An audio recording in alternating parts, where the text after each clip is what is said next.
The Phantom Carriage of Graves Park. Graves Park is the biggest park in Sheffield, and it is enjoyed by thousands of visitors every year. But for this book, it's those ghostly visitors we are most interested in. On cold and frosty nights, an old horse-drawn carriage can sometimes be seen and heard thundering through the park. But this is no ordinary horse-drawn carriage. There is no visible driver, and there are no visible passengers, and perhaps strangest of all, the carriage is said to hurtle through, flying a full foot above the ground.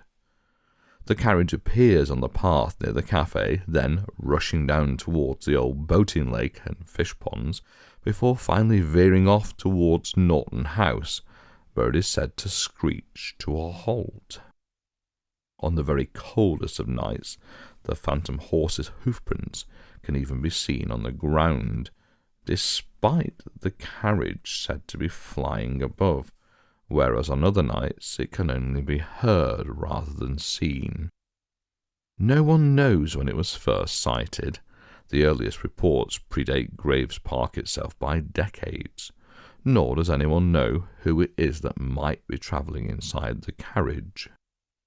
Speculation ranges from a distraught parent of one of the two sadly deceased lovers on Bunting Nook, all the way through to Florence Nightingale, given Norton House's past as a hospital, although this feels more like wishful thinking, given the carriage started appearing decades before the house became a hospital.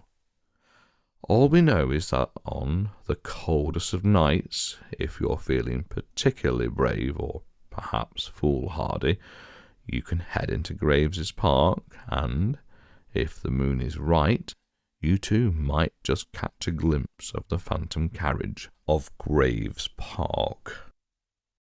I hope you enjoyed the audiobook extract that I narrated. If you'd like to hear more, please get in touch with me, Peter McGiffin, or download a copy from Audible.